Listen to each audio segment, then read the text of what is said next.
106.5 FM, también en YouTube, nuestro canal Paneo Semanal y en nuestras redes sociales Paneo Semanal. Entonces, Luis, ¿a dónde vamos ahora? Bueno, ahora sí, vamos a esas negociaciones que se están dando entre Rusia, Ucrania y Europa, que están cada vez más difíciles. A pesar de que hay noticias de que Zelensky ha aflojado un poco y ha estado de acuerdo y que finalmente ya sí se va a firmar el acuerdo de las tierras raras y los minerales, lo que está difícil es la situación de Europa, como Europa. Europa, y ya lo comentamos la semana pasada, tiene un interés muy particular y tiene una narrativa en la dirección de rearmarse. De hecho, en la última cumbre europea, donde se reunieron los líderes europeos, se habló del plan de rearme de Europa, el plan de rearmar a Europa. Obviamente, Giorgia Meloni, incluso Pedro Sánchez, hablaron de que es el nombre, como que debiéramos repensar ese nombre, sí, y pensar más en seguridad, no rearmar, porque pudiera ser difícil, ¿verdad? Pero todo apunta hacia la necesidad que tiene Europa de que el conflicto en Ucrania se mantenga, como justificación de ese rearme y de esa eliminación de los topes de endeudamiento que nosotros hablamos. Hay una necesidad de que esos topes se eliminen para que o reorganizar esa normativa. Una reclasificación, una recategorización del gasto. Defensa, el gasto en armas, sí, lo van a poner como inversión de capital. Sí, esa es la idea. El asunto, sí, es la cantidad que se está hablando. Estamos hablando de 150 mil millones de euros. Casi sin límite. Completamente. No, el plan plantea 800 mil millones. Hay una primera parte, pero hay una parte al final de 150 mil millones de euros. Y se va a hacer gradualmente. El problema es que cada uno de esos países, que en un artículo del Financial Times se habla de líderes, potencias militares europeas plantean rearme y recomposición de la OTAN. Y potencias militares, ¿verdad? Sí. Y menciona a Reino Unido como potencias militares europeas, ¿verdad? Y hablan de la recomposición de la OTAN. Pero si es Europa, si es Unión Europea, no está Reino Unido. Si es Europa solamente, no es OTAN, porque OTAN es incluyendo Canadá y Estados Unidos. ¿Qué es lo que van a recomponer? Porque inmediatamente dejen fuera a Estados Unidos, ya no es OTAN. Y entonces sería Europa más Canadá. Pero resulta que Europa y la Unión Europea es una unión económica, no es militar. Es decir, es una alianza económica. Sí, habría que renegociar un tratado, los tratados que mantienen a la Unión Europea, bajo los cuales seguía la Unión Europea, habría que renegociarlos, extenderlos al tema de seguridad. Por eso ¿Por qué no incluyen el tema de seguridad? Porque existía la OTAN. Porque existía la OTAN, que les garantizaba la seguridad. Claro, eso no era una preocupación. Y una garantía de seguridad barata. Claro. ¿Verdad? Porque ya lo dijo Donald Trump en 2017, cuando visitó Europa. Esto no puede continuar así. Estados Unidos cargando con todo el peso del gasto militar para defenderlo a ustedes, ¿verdad? Eso fue premonitor. Lo que yo quiero traer a colación es que en esos países que hoy tienen una posición, ya se está viendo un divorcio con respecto a esa intención. Francia ya dijo, espérense, vamos a negociar mejor. Giorgia Meloni dijo, no, espérense un momento, vamos a pensarlo mejor. El mismo Pedro Sánchez también objetó el nombre y se apartó de esa iniciativa. Y hay que recordar que en el caso de España, la conformación de gobierno, la coalición de gobierno es muy débil, como en los demás países. Precaria. Es precaria. Pero el PSOE y Sumar son los que hacen apenas un 43%. Pero es el mismo caso en Alemania. Y en Alemania también. Son gobiernos de coalición, no tienen mayoría. No tienen mayoría y la opción de ese 43% frente a un 45% del PP y Vox, que es la parte, la derecha, en cualquier momento que se opongan a esa iniciativa, va a hacer tambalear esos gobiernos. Entonces, lo mismo está pasando en Alemania, que ya se aprobó. Merz habló de un plan supermillonario, unos presupuestos escandalosos. El plan de en 5 años armar a Europa y en 10 prescindir completamente de Estados Unidos. Europa no tiene una industria de armamento propia. Tampoco tiene ejércitos, por lo mismo que hemos hablado. No había necesidad de producir fuerzas armadas propias porque la OTAN me protegía. Además de que si vemos en el mapa, no tienen enemigos, salvo los estados que son fronteras externas, que enfrentan amenazas, pero no amenazas militares, son amenazas por migración, ¿entiendes? Europa no tenía amenazas externas, ni las tiene tampoco.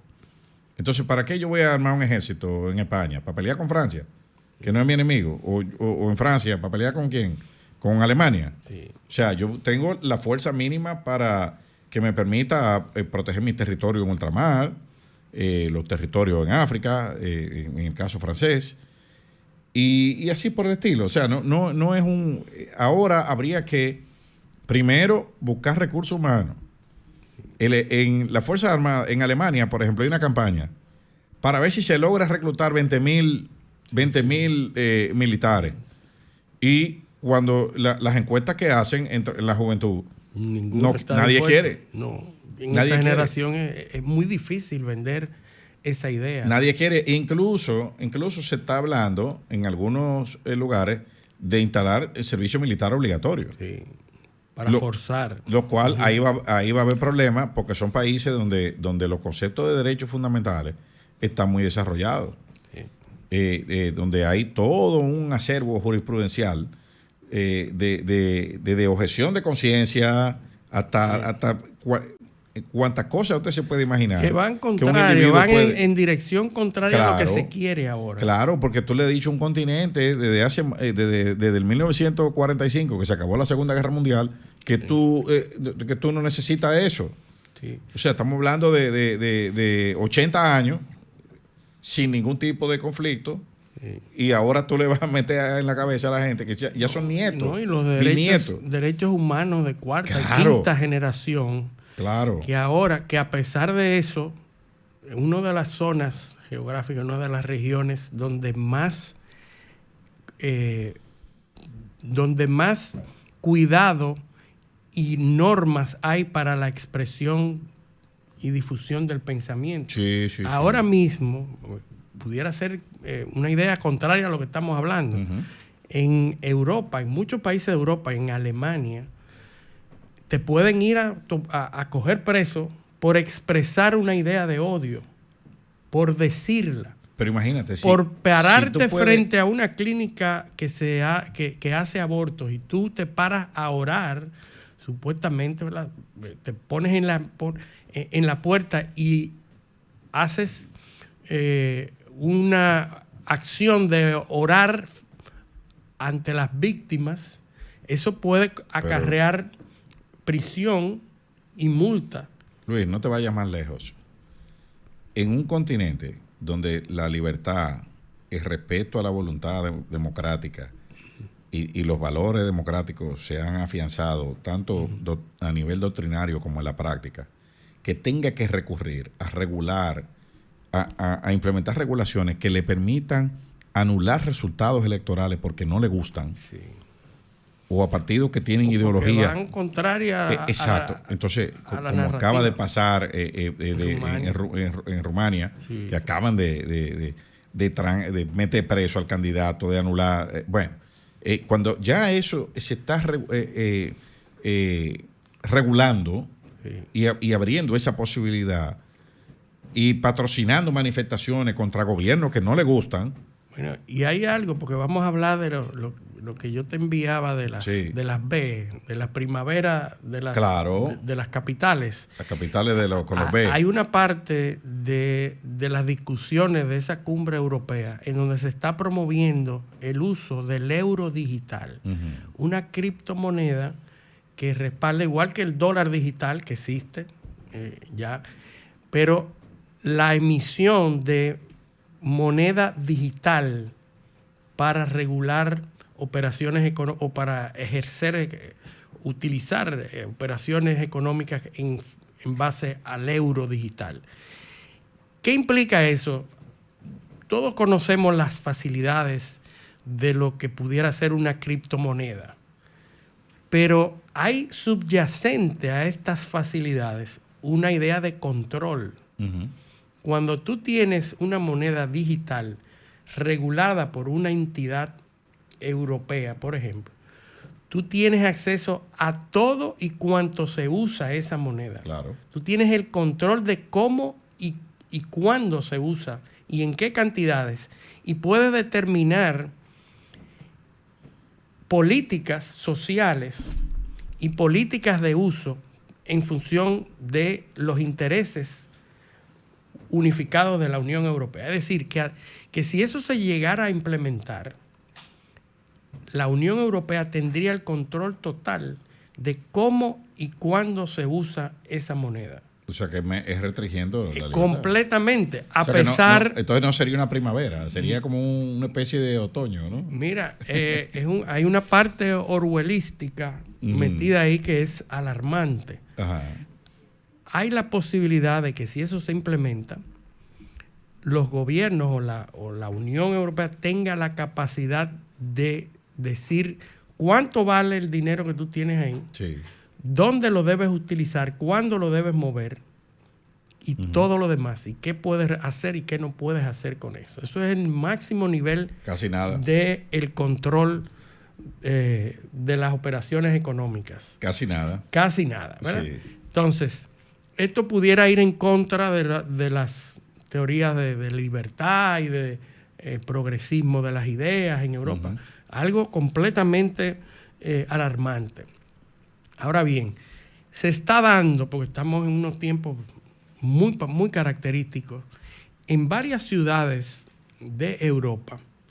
Hay un artículo también del Financial Times que habla de las primaveras de las B. Las primaveras de las B, que son Rumanía, Bucarest, ¿verdad? Belgrado. Budapest. Budapest. Bratislava, en Eslovaquia. Eslovaquia, Hungría y Rumania, que hay unrest, eso es inestabilidad. ¿Verdad? Intranquilidad. Intranquilidad porque hay una cantidad de protestas en esas capitales, que la primavera de las... Pero por razones divergentes todas, o sea, diferentes.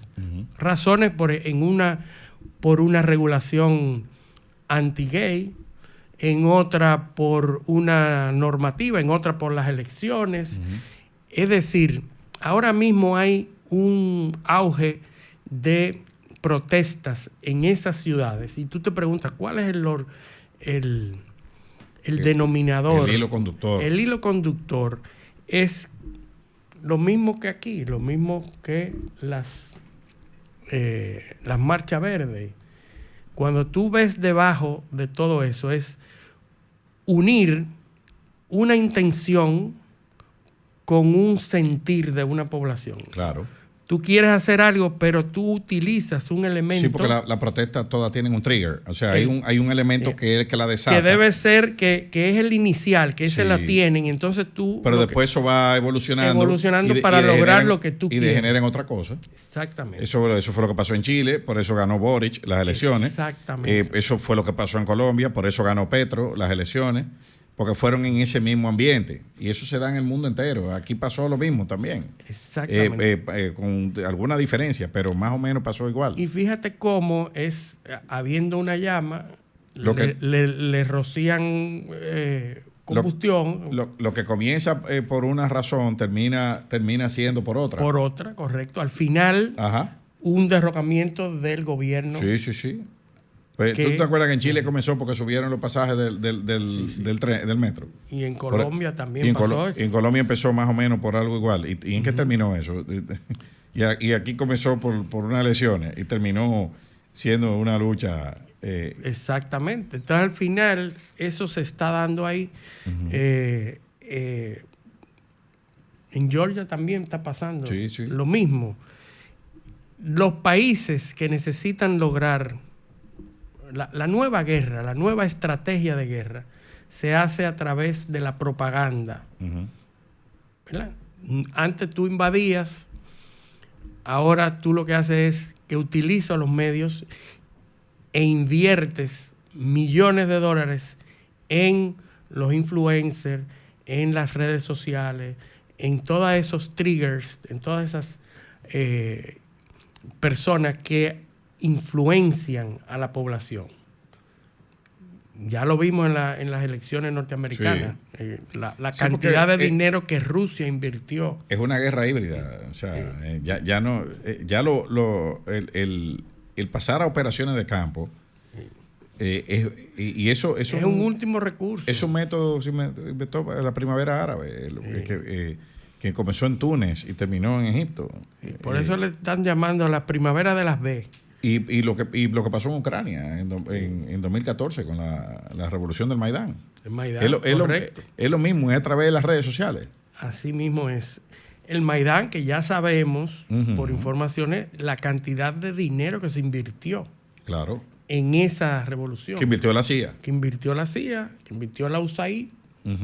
Que invirtieron a través de sus... Entonces, fíjense cómo el hilo conductor... es el mismo manual. Es el mismo manual. Playbook, es un manual. Es la teoría del golpe de Estado suave. Exacto. Eso está ocurriendo. Ahora llega Donald Trump rompiendo esquemas. Y ahí es donde estamos hoy en día. Una persona cambiando el librito, el playbook, y poniendo otro. Él está usando un librito que es el que se usa en las finanzas y en los negocios privados. Sí, y en el real estate. No negociando por los canales regulares, eso tiene completamente desubicados a todo el mundo. Claro. Sí, porque nadie anticipa que la cosa es impredecible. Impredecible. Así es.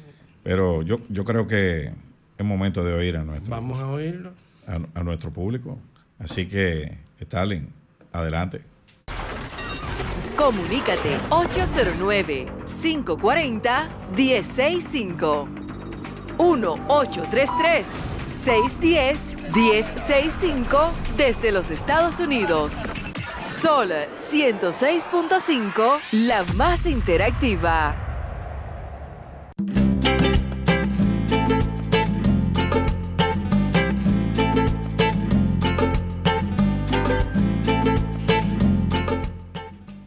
Buenos días, ¿quién nos llama y de dónde? Buenos días, Ramón Ramírez, Villamella. Adelante, Ramón. A Donald Trump tiene que bajarle un chin con el tema ese de la inmigración. Porque...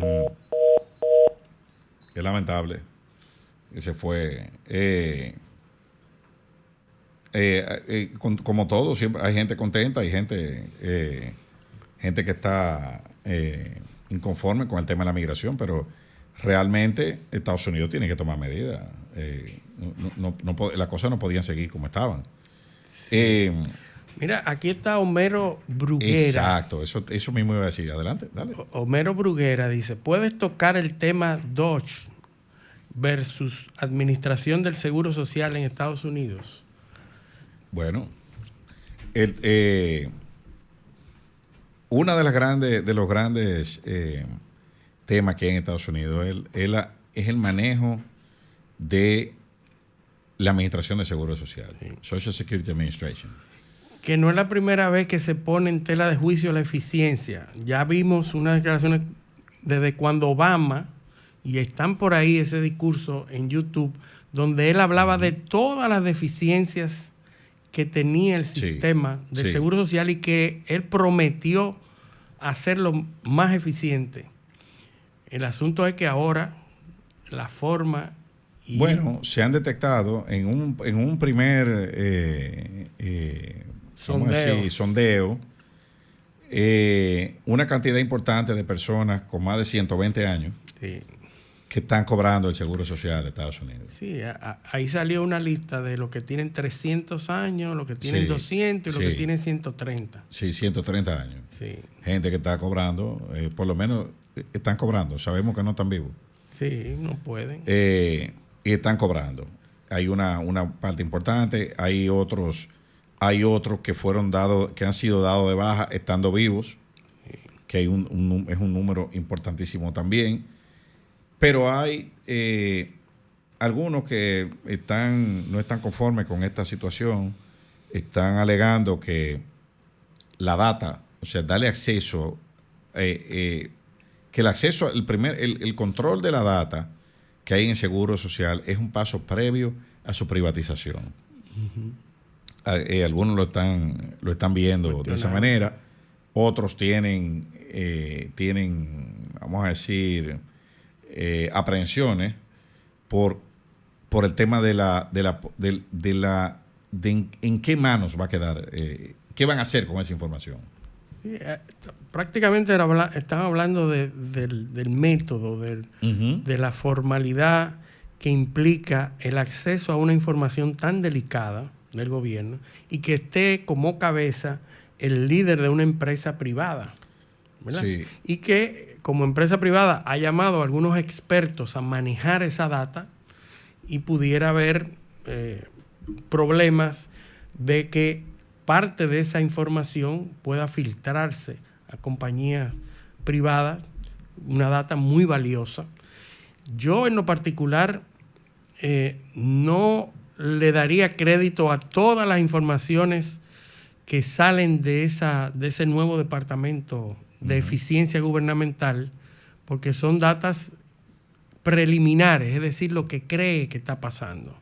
No, yo sí le daría importancia al hecho de que por primera vez se está ejecutando una acción para eficientizar eso. Cuando tú te das cuenta de todo, y hay una página que yo invito a los oyentes a visitar, la doge.gov, doge.gov. Ahí está diario y en vivo todas las acciones que está haciendo Doge. Y los datos que hay ahí, muchos pueden ser sensacionalistas, pero otros llaman poderosamente la atención. Elon Musk ha calificado el Seguro Social norteamericano como un esquema Ponzi. O sea, ha usado esos términos.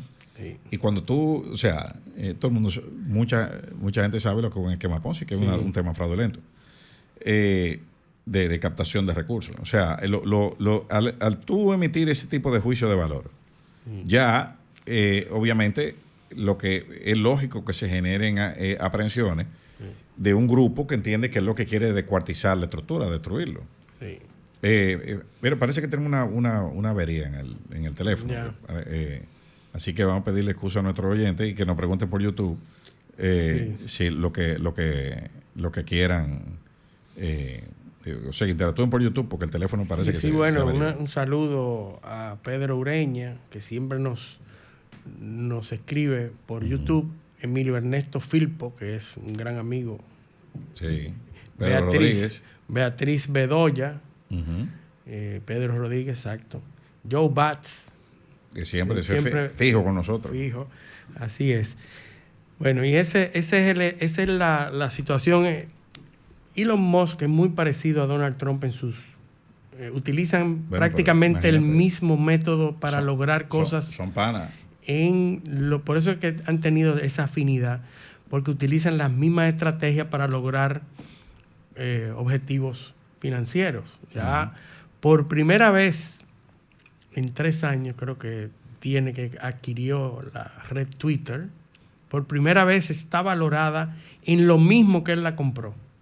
Sí. Es decir, que hoy en día él ya no tiene pérdidas, o la red, la inversión que él hizo en la red X o en la red Twitter, hoy en día vale lo mismo que él pagó por adquirirla. Bueno. Algo que mucha gente había dicho que era una locura. Sí, que iba a perder todo el Que iba a dinero, perder. ya tú sabes. Así que él, parece que él no es tan No es tan loco. no es tan loco, a pesar de que las acciones de Tesla se han desplomado también. Sí, ahí tiene Ahí hay problemas. temas. Hay gente que ha... Pero quizá no es por el modelo empresarial, es por la mala prensa. Pero Y también un completamente. fenómeno que está afectando al vehículo eléctrico Sí. a nivel internacional. Competir con China es muy difícil. Y los temas que está teniendo Tesla son preocupantes. Hay gente que está prendiéndole fuego a Sí. los carros Tesla donde lo ve, le están pintando esvásticas. Ujú. Hay obviamente hay un tema político. En Europa no me están envuelto. vendiendo. En Europa no. Y la gente no lo quiere por eso mismo. Y bueno, la guerra arancelaria. Y también están los carros chinos. En Europa están los carros chinos también. Exactamente. Entonces, cosas que no pasan en Estados Unidos. En Estados Unidos que recurren a otros métodos. Mira, esta guerra arancelaria tiene muchas lecturas. Sí.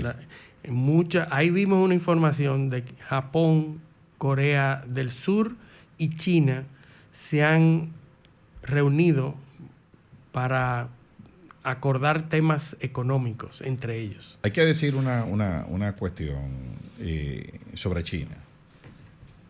Es cierto que los aranceles golpean a los chinos.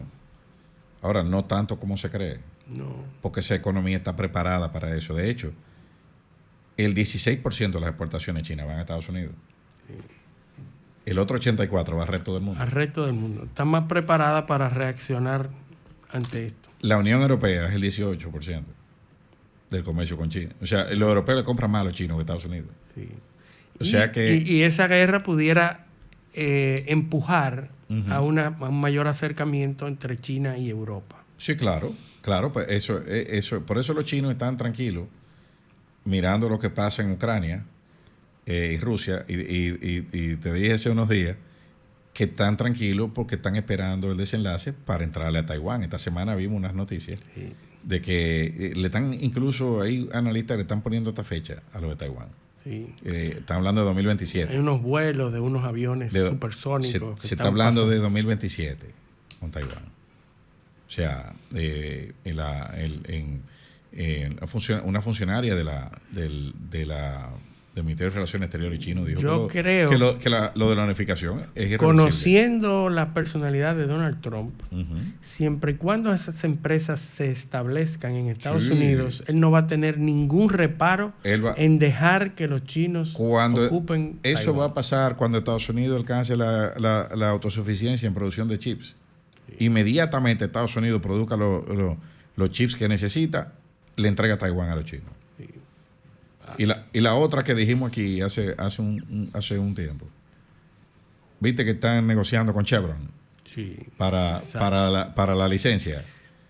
Y que tú habías dicho aquí yo que lo esa dije licencia aquí. se iba a renovar Ujú. y semanas después se anunció Ajá. el plazo definitivo Sí. para la cierre de operaciones. Y después dije que eso es para renegociar los términos, Sí. que es lo que están haciendo ahora. Fíjate que miren cómo va la línea narrativa. El tren de Aragua. Sí. Yo lo declaré enemigo del Estado.